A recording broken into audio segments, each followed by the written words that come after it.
Hello, and welcome to today's EMS seminar, Time is Critical, Stroke and STEMI. I'm Dr. Steve Reinches, the President and CEO of North Kansas City Hospital and Mertias Health. Thank you for joining us. I'm confident we share a vested interest in supporting patients throughout their healthcare journeys.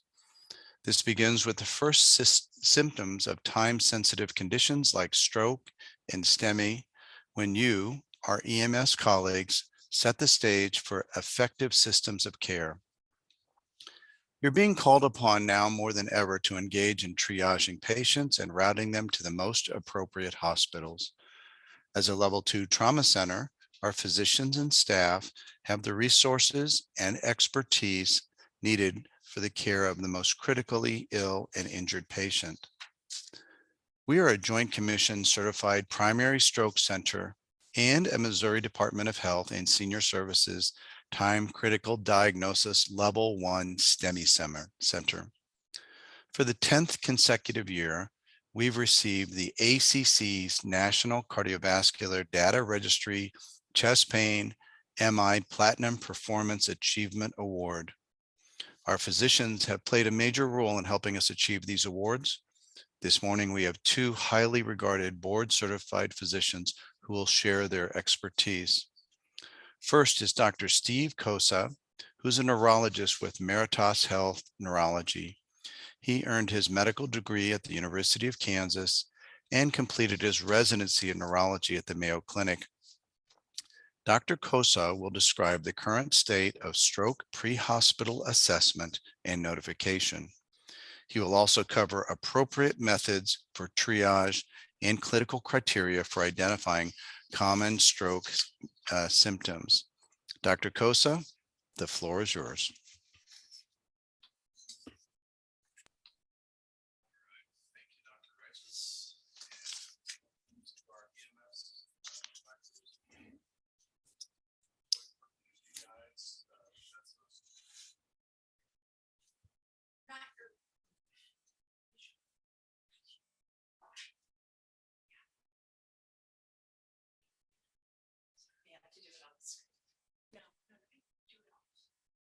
This? Okay, sorry about that. Okay, well, thank you to our EMS providers for joining us. We greatly appreciate working with all of you, and we've had some really great wins with some of our stroke patients coming in, getting either IV TPA or at times transferring out for clot retrieval to our academic partner. So actually today, I'm going to talk about stroke, but I'm also going to talk about stroke mimics. So I'm going to talk about things that aren't stroke, but the things that may look like strokes in the field, but end up not being. And then there's also something called stroke chameleons, and we'll go over that at the end, where it doesn't look like a stroke, but ends up being. So just some brief review of stats on stroke. We'll discuss some of the work up in the field and things that can be done that's really helpful for us and our emergency department staff. There's concerns, are we over triaging? Are we calling too many things strokes? What is the appropriate number for overcalling? And then we'll discuss a lot of the talk will be on the mimics. So as you probably know, stroke's very common. So almost 1 million strokes annually, one every 40 seconds. 80% of those are new onset strokes and 20% are recurrent. So number 5 leading cause of death in the US, with a death every 4 minutes, a big cause of long-term disability. A lot of them are ischemic, with some of them being hemorrhagic. So what about these things that we think are strokes and are not? So there was a study by Briard about 960 patients transported by EMS over an 18-month period, and actually 42% were found to be stroke mimics. Those patients tended to be younger than their counterparts. So seizures, migraine, peripheral neuropathies, that's probably something like a radial nerve palsy, or what's called a Saturday night palsy when they wake up with a wrist drop, or other non-neurologic issues like cardiac, psychiatric conversion disorders, things like that, or even infections, sepsis, UTIs. So in general, positive symptoms typically don't indicate stroke. So a positive symptom is more of an excess of central nervous system electron firing. So visual wise, you might think of a migraine aura where they have flashing lights, zigzags, changing patterns and shapes that evolve over time. That could clue you in that this is more of a migraine than a loss of vision that can happen with a stroke.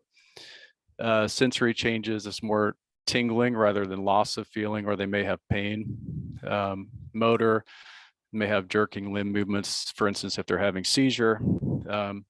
We'll see when we get to the end on the chameleons that there are some rare stroke syndromes that can present with some strange movement disorders.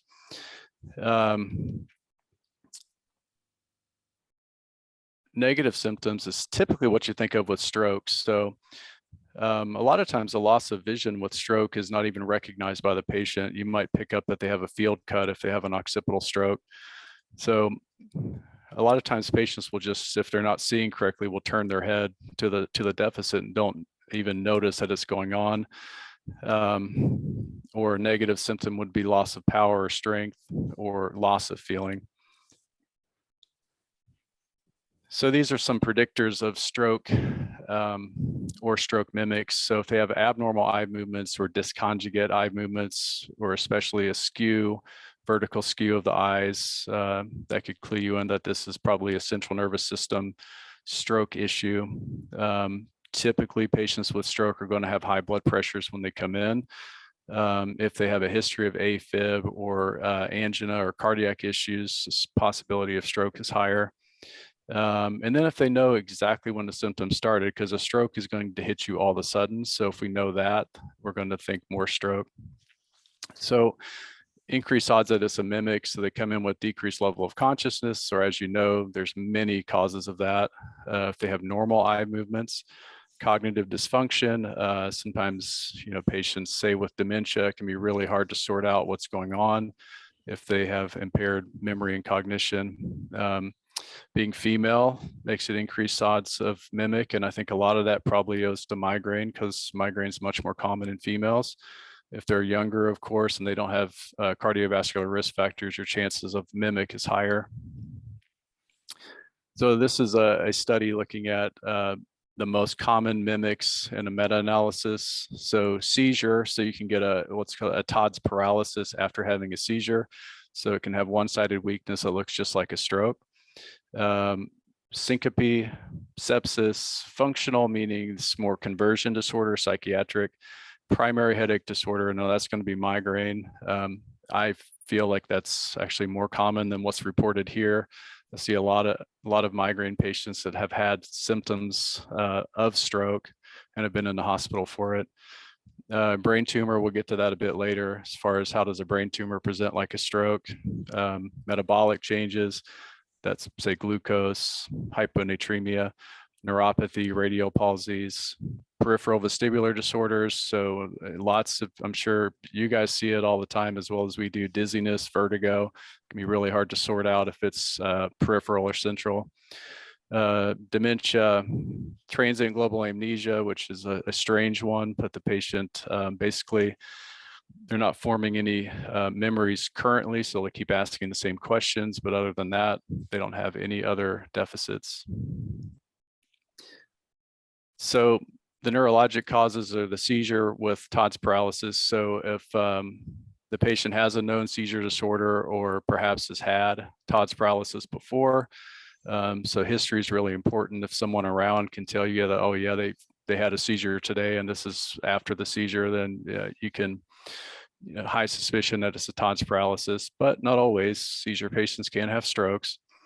Migraine, so if they have a headache with nausea, photophobia, phonophobia, so sound and noise sensitivity, the chances are high that it's migraine. And typically symptoms of migraine are going to spread and evolve over time and be more positive, tingling, or the colors and shapes in the vision.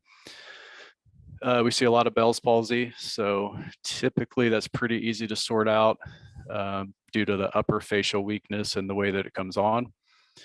Brain tumors, sometimes patients can hemorrhage into the brain tumor, and that they can have some abrupt neurologic symptoms from that, or if tumors enlarging, it can compress blood vessels.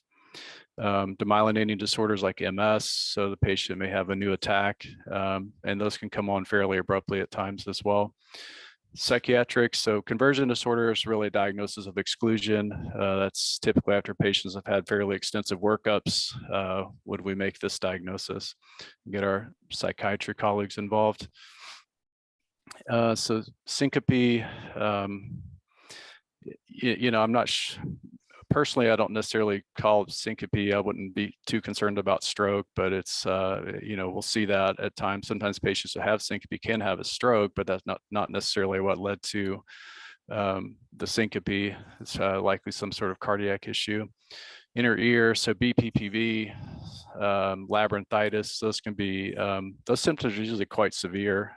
Patients have lots of nausea and vomiting, and any movement makes them worse. Metabolic changes, hypoglycemia, I've seen it, can look just like a stroke, and you correct that glucose and symptoms improve. That's why we always check our glucose on potential stroke patients. Then the other ones, those are a lot of severe metabolic derangements, can be really hard to sort out. And even in the midst of all that, they may have a stroke, but that's not the primary reason for the encephalopathy. So this is that postictal TODS paralysis. So it can last 30 minutes up to 3 days. So it can be quite prolonged. A lot of times after a seizure, a clue that they had ones, they're going to be quite confused for some time after. They're going to be lethargic after. A lot of times they'll have a headache. So it can happen with any seizure, and even our alcoholic patients can get it with their alcohol withdrawal seizures. So it's important, if there's any bystanders, get some history. If anybody saw anything, or if they have a known history of epilepsy, that can be helpful. But like I said earlier, epilepsy patients can have strokes too, especially if they're getting older and they've got some stroke risk factors. You got to take it seriously, get them in quickly, and the hospital workup will ultimately determine. So it's just a helpful piece of information to have up front. So migraine, like I said, super common. I see a lot of migraine in my practice. 9% of stroke mimics, I would argue it's probably even more. A lot of times in women and younger women. Those typical signs, if you have nausea, vomiting with photo or phonophobia with a headache, it's in the high 90% chance that you're dealing with a migraine. So about 30% of patients can have aura. Typically they're visual, but you can have numbness and tingling, paresthesias. You can get some limb weakness. You can even get speech changes or aphasia, expressive speech difficulties with a migraine. Bell's palsy is fairly common, actually. So it's unilateral facial weakness, but involves the upper and lower face. So it's a peripheral nerve issue. So it's usually not an abrupt onset. Maximum severity can take hours up to a few days. Around 40 years is the peak.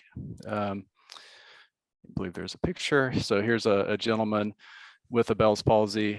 So he's got flattening of his nasolabial fold on the right. He's got drooping on the side of the face, the lower face, but he's also he can't raise his eyebrow on the right. And he would also have trouble with eye closure. So that's a clue. If the upper face is involved, you're likely dealing with a Bell's palsy. And of course, these patients aren't going to have other accompanying symptoms like limb weakness or other symptoms in the limbs. So this is the brain tumors. It's fairly rare, but they can have, and we see this, they can have an acute onset. We think it's a stroke, and we do a lot of times we'll pick it up on the CT because they're going to be a sizable tumor, but they've got a hemorrhage into a tumor that was unknown. So that's going to be the initial diagnosis of a brain tumor. Probably even rarer to have vessel compression by tumor and edema. And they, they can have seizures as well, so that could be in the picture. So a lot of times they can get cortical irritation from the tumor, leading to abnormal electrical discharge. And this is that transient global amnesia.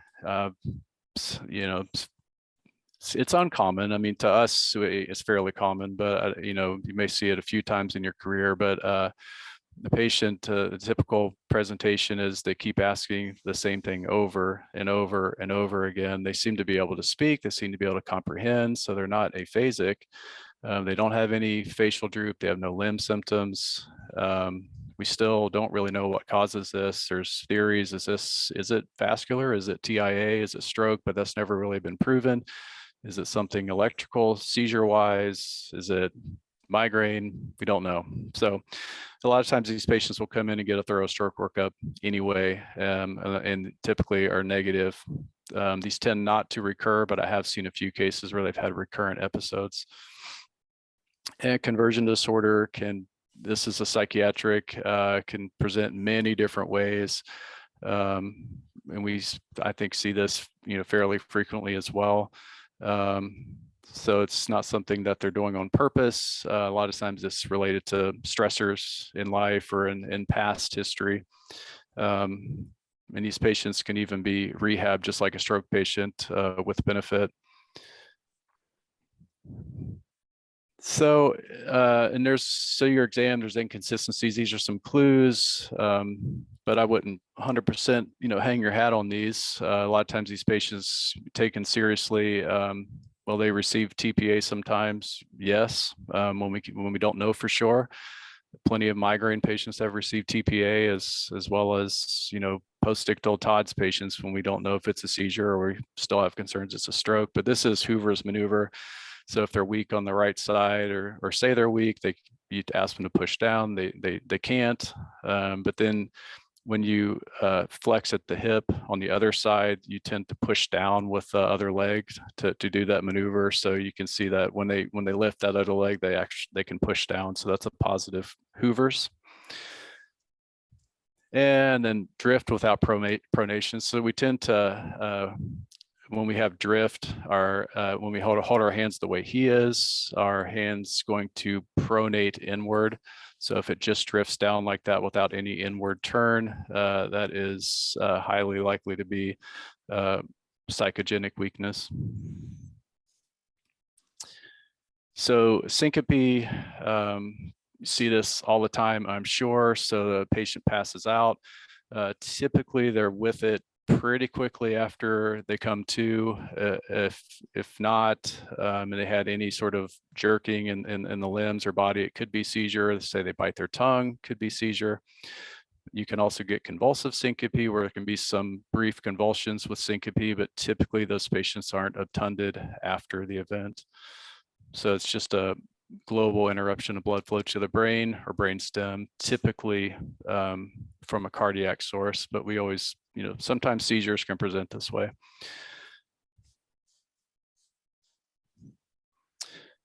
So typical vasovagal cardiac ischemia or arrhythmias, orthostasis, the situational ones, coughing, sneezing, micturition, all those are actually fairly common. Vertigo is a tough one. What's dizziness? What's vertigo? It can be really hard to sort out. So vertigo, really a sense of the world where the person themselves are spinning or moving. Dizziness is less defined. So unsteadiness, feeling of movement or feeling of movement in the head. Most patients just say I have dizziness. They don't say, hey, I'm having vertigo. So you have to sort of ask further questions. Peripheral vertigo. So what's peripheral, what's central? So peripheral is typically more severe and problematic for the patient, and they don't want to move at all. A lot of times they'll present with rolling over in bed first thing in the morning is when it comes on. So they'll have nausea, vomiting. They have nystagmus, but typically it's horizontal or with a little bit of a rotary, so the eye kind of twists a little bit. It's usually worse in one direction, and with gaze fixation, if they stare at an object, it tends to get better. So BPPV or crystal issue, or labyrinthitis, inflammation in the ear, vestibular neuritis, Meniere's disease, much more of a chronic issue, but they can present with exacerbations of vertigo. So if it's central, it's typically gradual onset, less intense. If you see vertical nystagmus, so if the eyes are beating up in a vertical fashion, that's concerning for a brainstem or cerebellar stroke process. Or if it's changing in directions, or if it's worsened by gaze fixation, so the opposite of the peripheral. So cerebellar or brainstem issues is typically where this localizes to. So there's some things you can do to try to sort this out. The head impulse test, look at the nystagmus and the test of skew. So the head impulse test it's actually pretty challenging to do. It's a quick movement of the head to one side and then the other. If they have what's called a catch-up saccade, that's positive, meaning that it's suggesting a peripheral cause, but it's sometimes very subtle and hard to pick up on. So it takes a lot of skill to do that one. But if they have direction changing or vertical nystagmus, be concerned about a central process. Skew deviation, so if the eyes are not aligned, especially in a vertical orientation, you're worried about a brainstem issue or cerebellum. So hypoglycemia, hyperglycemia, well, I'm not going to go through all these, but it can cause lots and lots of neurologic symptoms and systemic symptoms. One reason we want to check this in the field and get it treated. And then hyponatremia, a lot of times this is more just confusion or obtundation. They can have seizures with it, especially when that sodium gets really low. Not often confused as a stroke, but it can be if it's just for basing on altered mental status. So systemic infections, this talk I made before the COVID pandemic, so we're getting sure a lot of that. So that kind of systemic infection, sepsis, UTIs can cause mental status changes. Occasionally someone's had a stroke in the past and they get systemic infection, and the previous stroke symptoms can look worse or look like it's something new, but it's not. It's important to get that history. Did they have, one-sided weakness in the past from a stroke? And if is this new or is it just a little worse? So if you can get that history, it's very helpful. So what is the target? What about over triaging? What about calling too many things stroke? It's okay that happens, because we want to cast a wide net and treat all eligible patients for TPA that we can. So, and I think we run around a 30% rate, just like this a study had shown.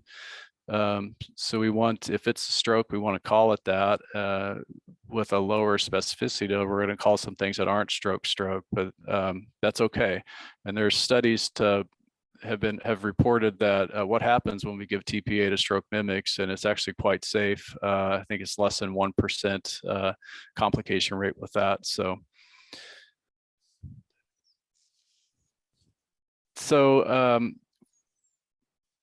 basically we want what we need, what's going to help us is if there's a family member, friend, bystander, we want 911 called. We want any kind of history you can gather from them would be helpful for us. And as far as tests in the field, I see the Cincinnati's typically performed. If you can get an NIH stroke scale score, that would be fantastic. But when a patient's obtunded, it's essentially your score is going to be high, so it's not really worth doing. But if they can participate in the exam, an NIH stroke scale score can be really helpful. So, of course, the ABCs, do your pre-hospital assessment. If you really think it's a stroke, especially high suspicion, let us know. Get the patient to the nearest primary stroke center or comprehensive stroke center. Check glucose, get the IV going, obtain information from witnesses. And I believe we're running short on time, so This is our various scales. The Cincinnati I see is done the most frequently, but they're all have been shown to be very sensitive. There is an important slide I want to get to. We will not go over the chameleons. I think one thing as far as letting us know if there's a stroke in the field, and I think especially if you have a high index of suspicion that, hey, this is a stroke, let us know, and let us say high suspicion for stroke. If you're not sure, say, hey, it could be a stroke. I think, let us know that too. Say you have a patient with a one-sided weakness, a gaze deviation, that's high suspicion for carotid or MCA occlusion. So those are kind of slam dunks, really. So, so just let us know when you give the call to the emergency department. That way we can get our telestroke service who's there and ready to go at the bedside. So I will omit the chameleon part. Chameleons are things that don't necessarily look like a stroke but end up being. These are kind of no-win situations, really. You're not thinking stroke, and in the end, the all-telling MRI comes back and says, oh, there's a stroke. Or we'll have strokes on patients, say, that are septic or had syncope, and it's just kind of a incidental finding or something that's happened as part of the process. So those, that's why we can't be 100% perfect on everything we do. We strive for that, but you'll never get there with things like chameleons and incidental MRI findings. MRIs are great. Important tests, but sometimes they almost tell too much for us. So, well, Dr. Kosa, I want to thank you for that presentation. It really was excellent. I should have mentioned in my introductory remarks that Dr. Farrar and Dr. Kosa are some of our best, and I personally would go to see them. They're truly excellent. So next, I'd like to introduce Dr. Michael Farrar, who's a cardiologist with Mertias Health Cardiology. He earned his medical degree from the University of Missouri, Kansas City. He completed his residency at the University of Cincinnati Medical Center. Dr. Farrar will review EKGs and the requirements for a STEMI diagnosis. He'll discuss the STEMI types and the progression of myocardial infarctions and provide case studies of patients with STEMIs. So please join me in welcoming Dr. Farrar. Mike? Thank you, Dr. Righteous. Am I off mute? Am I okay? Good. And I'll see if I can't get to the slides.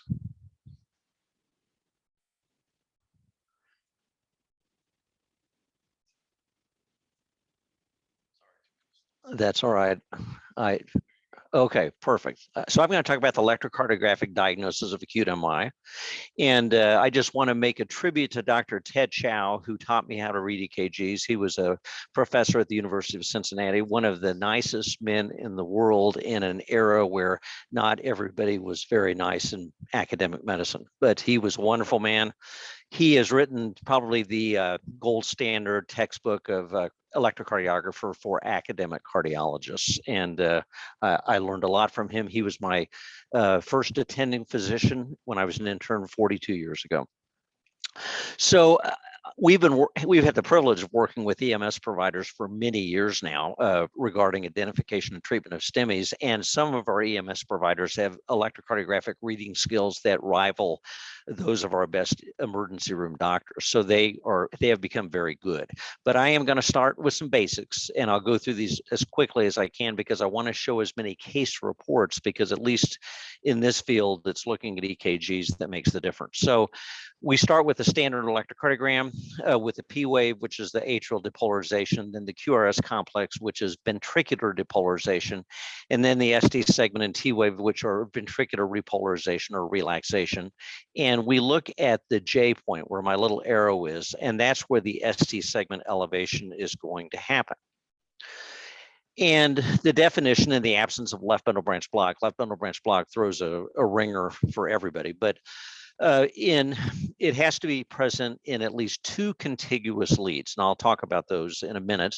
But in the right precordial leads in V2 and V3, it has to be 0.2 millivolts in men, two little boxes, 1.5 millivolts in women, and then in every other lead, it's just 1 millivolt or one little box. And there are lots of causes of ST segment elevation besides acute MI. You can see it with a normal variance or polarization. You can see in athletic males, acute pericarditis, hyperkalemia, left bundle branch block. This whole list of causes, I have ECGs from North Kansas City Hospital that demonstrate all of them. In fact, I have some presentations that have as many as 350 ECGs that are all from North Kansas City.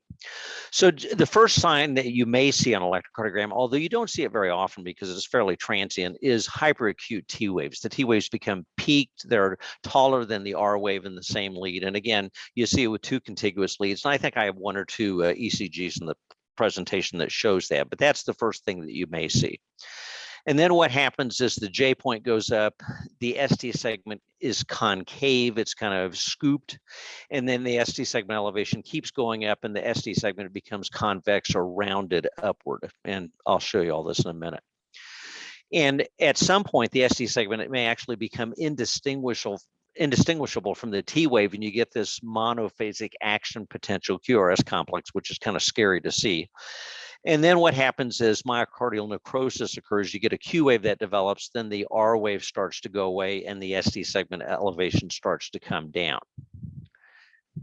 And it returns to the baseline. The R wave is markedly reduced, the Q wave deepens, and the T wave becomes inverted. Now, typically, these changes will occur over a period of a couple of weeks, but they can actually occur over a few hours, and in some cases, I'm convinced over just a few minutes. Typically, Q waves develop in about 6 to 14 hours. The mean is 9 hours, and that means that there is myocardial necrosis. The infarct has completed itself. And depending on the degree of myocardial necrosis, that Q wave may persist for weeks or months or years. But typically in the days before we treated heart attacks the way we do now, back when I was an intern, when the treatment was to put a patient to bed and hope they survived until morning, we didn't even use aspirin. People would develop Q waves and they would be there forever until they died. So here is the typical progression. You see the ST segment elevation that's convex, and then it becomes more concave. Then the T wave starts to become inverted out here, and then the ST segment elevation comes down, and the T wave is inverted, and you develop this Q wave right here. So that's the typical progression. And again, the classic is over a couple of weeks, but it can occur just over a couple of hours, and I have some examples of that. Now, depending on which artery is involved, that will show the distribution of the myocardial infarction. It can be an inferior infarct with either the right coronary artery or the circumflex, and this is the inferior wall right here, dark blue, the inferior septum. That's generally generally that is going to be the right coronary artery, but about 10% of people have a dominant circumflex artery where it's larger, and so it can be the circumflex. Here is circumflex or right in the posterolateral wall, and again, inferior, inferolateral, posterolateral wall, that can be the circumflex or the right. The septum and apex are generally the left anterior descending, commonly known as the widowmaker, and again, here's the apex and the septum, anterior wall right there. But the lateral wall, which is right here, can be either the circumflex or the LAD. And it's kind of fun sometimes to try to predict from the ECG which artery is involved, but sometimes it's pretty tricky and hard to tell until you actually get in there and do a coronary angiogram. But that's something that dictates the type of heart attack. So an inferior MI, very common type of heart attack. The first patient I ever saw with an inferior infarct as an intern was a fireman at the University of Cincinnati who's 40 years old, and we put him to bed, and hopefully, and actually he did survive. But generally it's the right coronary artery in about 90% of people, the circumflex in about 10% of people, and the contiguous leads are 2, 3, and AVF, the inferior leads, where you get ST segment elevation. You may get some lateral ST segment elevation as well. And if it's the right coronary artery, usually you get ST segment depression in the high lateral leads, one in AVL that's reciprocal. It's opposite of the inferior leads. And if you have ST segment elevation in lead V1, then it's affected the right ventricle. So you get an associated right ventricular infarction. And the importance of that is those patients are often hypotensive and they may develop cardiogenic shock, and they're generally quite sick. If you have ST segment depression in the right precordial leads, that's actually posterior ST segment elevation. And that indicates that you have true posterior involvement. Anterior infarcts tend to be the most serious. They tend to affect the most myocardium. And so if you have ST segment elevation across the precordial leads V1 through V6, that generally indicates that there's a lot of myocardium that's being damaged. You'll get ST segment depression in the inferior leads, which is reciprocal, and ST segment elevation in the high lateral leads 1 and AVL, which indicates the high lateral wall. If it's a more distal LAD occlusion, there is not the inferior ST segment depression, and it doesn't extend across the precordium quite as far. If it involves the apex, if the LAD wraps all the way around the apex, you may actually get association of ST segment elevation in the inferior leads as well. If it's very proximal, you may get a new right bundle branch block. That's very specific for a proximal LAD, but not particularly sensitive. And then if you have ST segment elevation in lead AVR, that generally indicates that the left main is occluded. Most of those patients die before they get to the hospital, but I have a few ECGs from patients that had left main occlusions. The circumflex generally causes an inferior or lateral or posterior infarct, and so leads 1, AVL, V6. You may get ST segment depression in the right precordial leads as well. Now, some STEMIs will present not as STEMIs. They won't have ST segment elevation. That tends to be more common in people that have had previous bypass surgery or a graft is occluded. And it's been thought in the past that historically about half of ventricular fibrillation cardiac arrests are complete occlusions, acute occlusions of an artery, and there may or may not be ST segment elevation. That's coming into some question, but you may not always see ST segment elevation when you have somebody present as a cardiac arrest, or it may look funny. The ECG may just look funny because you have global ischemia as well. With a circumflex occlusion, you may have no ST segment change at all because the posterior wall tends to be fairly electrically silent, and so you may see nothing at all. But if you do right-sided, if you do extreme left-sided leads, V7 through V9, which we have done in the past, although it tends to confuse people at times if they don't know about them, you can have ST segment elevation there. Now, in the past, it's been said that about 12 to 15% of patients were incorrectly categorized. It's probably on the order of 15 to 30%, probably closer to the same as with strokes. And I agree with Dr. Costa that we would rather have somebody overcall infarcts and have an unnecessary activation than to miss one. Although some of my partners, when they have to come in the middle of the night, may not agree at 3 o'clock in the morning. But it's better to call it than to miss it. And the importance, of course, is that the sooner that we get to the heart attack, the less damage is done. Generally 4 hours. This is an old slide, but still holds true, that you want to get to the patient within 4 hours, open up that artery, and you're going to get the most myocardial salvage that way. Now, here's a case, and if they were all this easy, life would be simple. I mean, this is an obvious inferior. There's ST segment elevation in the inferior leads, posterior ST segment depression in the right precordial leads, lateral ST segment elevation in the lateral leads. This one, a medical student's going to get, a neurologist, a neurosurgeon, all sorts of different specialists will be able to identify these heart attacks with very little difficulty. And of course, I say those two specialists because the two gentlemen in the room sitting next to me are neurologists and neurosurgeons. But anyway, this one's obvious. It's going to be easy for everybody. But interestingly, this next ECG is the same heart attack. It's the same vessel. It's the right coronary artery. But look, it's much more subtle. There's much less ST segment elevation in the inferior leads. There's much less depression in the right precordial leads. There's much less ST elevation in the lateral leads. But again, it's the same heart attack, has the same significance and connotation of the one that we just saw that had really profound ST segment changes. Here's another same heart attack. This is a posterolateral infarct. There's ST depression in the posterior leads. There is ST elevation in the inferior leads, and this person has associated atrial fibrillation. And this was a circumflex that was occluded. And for whatever reason, patients that come in with an occluded circumflex tend to have a little bit higher incidence of atrial fibrillation as a complication of their heart attack. Here is another patient, again, more subtle, and there's a little bit of ST segment elevation in the inferior leads, not a great deal. But what catches my eye when I look at this ECG initially is that there's ST segment change in AVL. And so when I see that, there's a little bit in one, some in AVL. That makes me think that those are reciprocal changes. It draws my eyes to the inferior leads. There's a little bit of ST segment elevation.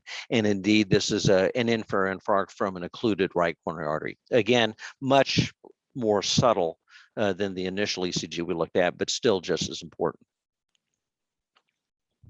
And if you don't believe me, the next day, there's Q waves in the inferior leads. This patient has progressed and developed myocardial necrosis. So typical evolutionary changes, although there's no T wave inversions. Here is a gentleman, and I will tell you that probably the most commonly missed STEMI is a high lateral STEMI, where there's ST segment elevation in one and AVL. That often tends to be subtle. And again, what draws my attention to this electrocardiogram when I'm reading it is that there's ST segment changes that are fairly prominent in the inferior leads. And it makes me look at the opposite or reciprocal leads, which are the high lateral leads. There's ST segment elevation there. And again, this is an occluded circumflex. And this patient was taken to the lab and successfully revascularized. But of all the STEMIs that we see, the high lateral ones are the ones that are most frequently missed. Here's a young man who was at the airport, and this was kind of a exercise in comedy, because I think he got taken to 2 other hospitals before he finally arrived at North Kansas City, because at that time, no one else in the Northland was even taking care of STEMIs. So this has been a number of years ago. But he fibrillated at the airport. He had this ECG that showed ST segment elevation in the high lateral leads. He's got some depression in the right precordial leads, ST elevation in the lateral precordial leads. So this is a posterolateral infarct, and indeed he had an occluded circumflex. It wasn't a very big artery. It didn't cause a lot of myocardial necrosis, but he almost died from it. Fortunately, he was defibrillated by bystanders with an AED, and eventually ended up someplace like here where we could take care of him. We did a percutaneous intervention, and you can see the ECG is stone cold normal. So he really had no necrosis, no significant residual necrosis, but he almost died from it. Here is a 58-year-old male. And again, this is a fairly subtle ECG, but he's got a little bit of ST segment elevation here. Again, some reciprocal change here, which is what really kind of drew my eye to this ECG. And again, it's very subtle, but he's got an acute inferior infarct and needed to go to the lab. And these are all real cases. These are cases from North Kansas City, and I have hundreds and hundreds and hundreds of these cases. These are what you see, on the street and in the emergency room. Now, here's another case that's much more dramatic. Again, marked ST segment elevation in the inferior leads, depression in AVL, and marked depression in the right precordial leads. So this is a true posterior lateral infarct. And again, this was related to an occluded circumflex. So same as that 31-year-old guy, but much more dramatic ECG changes. Now, this was kind of an interesting case because I got a stat consult on this lady one night because she had a junctional rhythm. And so the nurses called me, the stat consult, junctional rhythm, but nobody noticed the ST segment elevation on the ECG. And this lady was not complaining of angina type chest pain or anything like that, because she was taking a bunch of pain medications because she had her mastectomy. She did have some chest discomfort, but everybody assumed it was the mastectomy. And if, obviously she does have this junctional rhythm, but she obviously has a marked inferior posterolateral injury pattern. So she's having a heart attack, and that's why she's having the junctional rhythm, because her right coronary artery was supplying the AV node. The AV node was ischemic, and she had a junctional rhythm. And so they didn't call a STEMI, but they called a stat consult from the junctional rhythm. So anyway, it was pretty obvious. Here is another similar case. Again, inferior ST segment elevation, reciprocal change in AVL, true posterior. So again, another infra-posterior infarct. And I'm just showing cases that we've seen every single day. Here's one where there's ST segment elevation in the right precordial leads with a new right bundle branch block. And so this is somebody with an occluded proximal LAD. And this is obvious, but it's not tremendously dramatic, but this is a very serious heart attack. This person is at significant risk of having loss of a lot of myocardial as a result of this heart attack.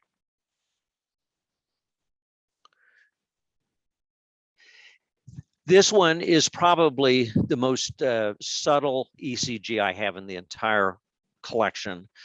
And this was actually a missed heart attack. Everybody missed this one.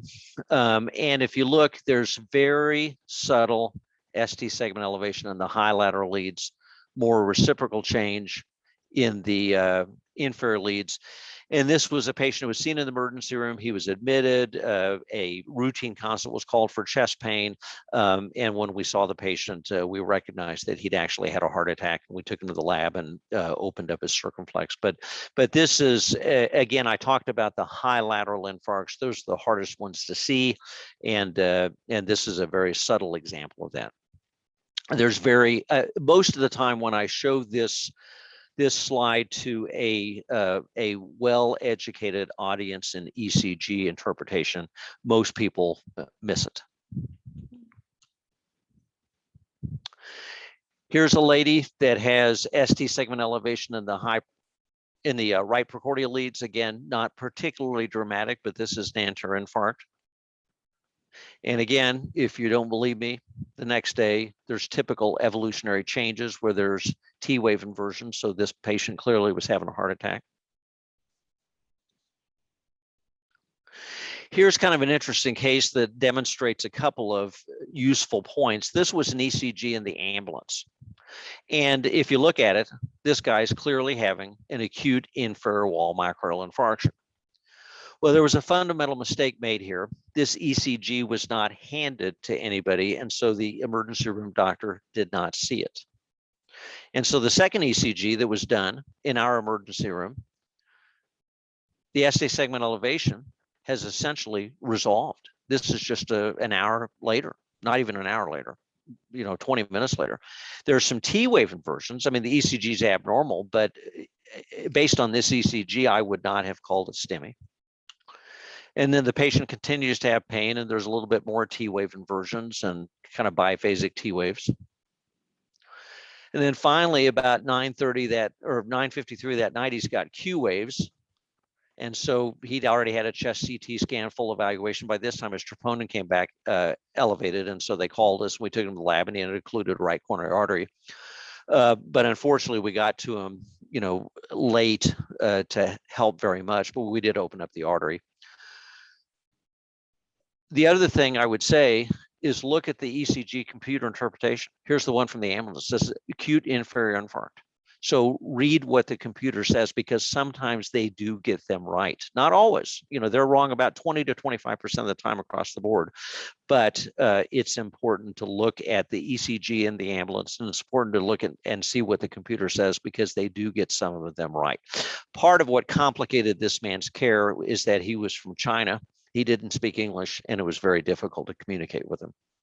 That always makes it a challenge. Here is a really wide-looking QRS. It's bizarre. It's that monophasic action potential. So this is a person with a proximal LAD occlusion that presents with a right bundle branch block. And this is a really ugly looking ECG that you don't like to see. And when I see this, I know that's going to be one of two things. It's either a very proximal LAD that's occluded, or it's hyperkalemia with a broadening and widening of the QRS complex. Here's another case of an anterior infarct, ST segment elevation, occluded LAD.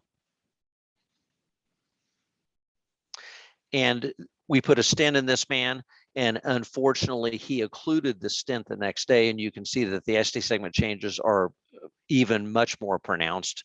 And he's got these tombstones that we talk about, and they're all way across the precordium, and he's actually got ST segment elevation in the inferior leads, which means it's a wraparound LAD. So it affects the high lateral leads, the apical leads, and the anterior leads. So that's a bad case.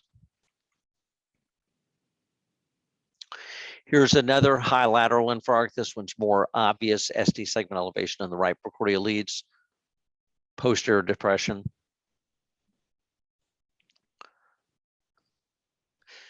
This one is kind of a funky looking ECG. It's got this little epsilon wave right here. And I got called down to see this patient for chest pain. And I looked at this and I thought, you know, if this is a heart attack, it's a funny looking heart attack. And I wasn't sure, but I thought it could be. So I took the patient to the lab, and sure enough, the patient had occluded right coronary artery, kind of funny looking. And if you look at it the next day, there's much more marked ST segment changes. And so I was right. But had I not seen the patient, had they sent me this ECG by a text, I may well have said, it doesn't really look like a heart attack. But in talking to the patient, I was concerned that it was. Are you ready? Let me just go ahead and let's see if there's anything else I want to show right off the bat. So I have hundreds of these ECGs, and I plan on doing another presentation at some point where I go through every single one of them. I do want to show you one case, if I can find it. This gentleman, he drove to the emergency room on Thanksgiving weekend. Thanksgiving is always the worst day for cardiologists. People overeat, they have too much salt. This guy thought he'd eaten too much turkey, was having indigestion. He and his wife got to the emergency room. His wife was a nurse. She said, oh, it's probably nothing. They turned around, they went home, and then he fibrillated. He came back, and fortunately, he survived, although he was a mailman, and he had so much CPR and so many shocks that it took him about 6 months before he could carry the mail because of all the musculoskeletal injuries. But anyway, he survived. I still see him, and he still smokes. But at any rate, who would think? But anyway, I have many more slides, but I'm going to stop here because I could go on forever. Well, I really enjoyed that presentation. I haven't seen so many EKGs since I was in medical school. Both of you are subject matter experts in the kind of care that we provide here. And we are going to open the floor up for questions, but I have a couple that we could describe. So first to Dr. Kosa, could you describe what it means for North Kansas City Hospital to be a primary stroke center? Sure, yeah. Can you hear me? Did I do it right? No, okay, now I got it. I'll hit camera too. I'm sorry. Tech challenged here. Okay, now I'm back on. Let me pull up everybody. Okay, so yeah, I mean, we started this process, gosh, I don't know, 2 to 3 years ago.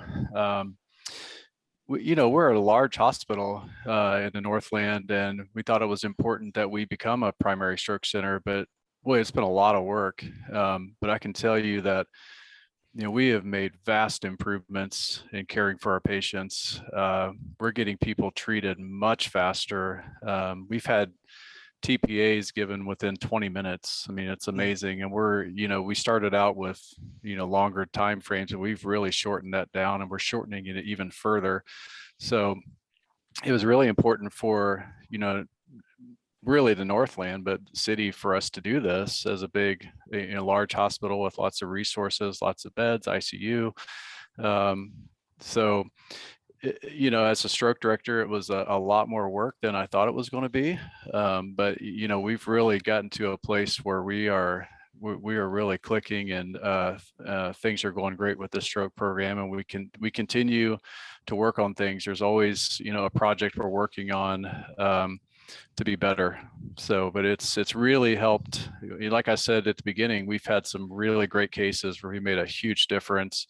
That patient got that TPA and they're walking out of the hospital, where otherwise, before with the, time is brain, if, before we got this going and we were doing things so quickly, that patient might have left with a significant deficit and been disabled. So could you identify the actual steps that we've taken, like the neurohospitalist? Can you explain what a neurohospitalist is, or what teleneurology is? Some of the kind of practical steps we've taken to improve the stroke program here. Sure. So just kind of like our internal medicine colleagues who, in the past, they would have office and they would go to the hospital and kind of go back and forth, but, not terribly practical for the doc or the best situation for the patient, really. Waiting to go to the hospital at the end of the day when clinic was over is not the best thing for the hospitalized patient. And we kind of ran into that with our neurology practice, where in the past we would do the same thing. But we recognize that those patients, the sickest patients are in the hospital and they need to be seen, sometimes quickly, and have someone ready to go. So we've started a neurohospitalist system where they're all, they're 7 a.m., 7 p.m. They take care of all the hospitalized patients, and they're busy. So it's hard for them to break away and do things like urgent strokes, or especially after hours if someone's at home on call. The ER really wants that neurologist assessment, but waiting 15, 30 minutes for someone to drive in to do the exam, you can't do that when time is brain. So the teleneurologist or telespecialist, telestroke, it's with the Wi-Fi capabilities we have nowadays, it's easy to do. So there's an outside company that has, 60 to 80 stroke neurologists that work for them, that they are pretty much immediately available. So we have something called the pit stop in the emergency department, where we try to get the stroke patients triaged too quickly. We get the teleneurologist pulled up, and boom, you've got a neurologist evaluating the patient on the other end. Some years ago, I did this when I was at another facility, and I didn't quite know how it was going to go. In neurology, an exam's really important. Now, what really can you do by video? But you can actually do quite a good exam, especially for stroke, as long as you've got someone at the bedside assisting. So that, I think, adding in the telespecialist has really led to our dramatic reduction in our TPA times. So Dr. Farrar, you described some unbelievable saves to have a 31-year-old at the airport in fibrillation, and to be able to intervene and save that person, or the postman who had too much turkey and turned around. So what steps or what changes have occurred in our STEMI program? Can you describe how we've pursued that platinum level of achievement here at North Kansas City? Well, it's been a true team process, and we've worked with the emergency room, we've worked with EMS. We've been doing this now for, 10 or 15 years, and the team process has really made things work, because if the EMS recognize that there's a STEMI out in the field, they will call it before they get to the hospital. The emergency room calls it. We have people that are on call all the time, only for STEMIs, and it really has been a very seamless process. I mean, we just things like making sure that you have a pager system where everybody's pager goes off at the same time, so there's instantaneous activation. Places that we've shaved off minutes all along the way, and we followed examples of the Mayo Clinic and other large institutions, and we've really gotten very good at it. And in fact, I'm not sure we can get any better. We've got times as low as 45 minutes, and I don't know that we can do it faster. So when you mean times 45 minutes, that's from door to cath lab. That's exactly right. Door to open artery. That's amazing, just amazing. You know, it's not lost on me as a member of the medical staff that we both have excellent neurologists and cardiologists, but really the largest team of cardiologists and neurologists in the Northland. And we're on a growth spurt that we are actively interviewing and hiring more just to meet the needs of the community. So with that, I want to thank everyone for participating in the call today. And we also want to hope that you learned a little bit about EKGs. I know that I have, and the stroke program here at North Kansas City. And we would just want to thank the EMS participants on the call for all they do to serve our community, both in the care of stroke and heart attack patients. So with that, thank you very much, and hope everyone has a happy holiday.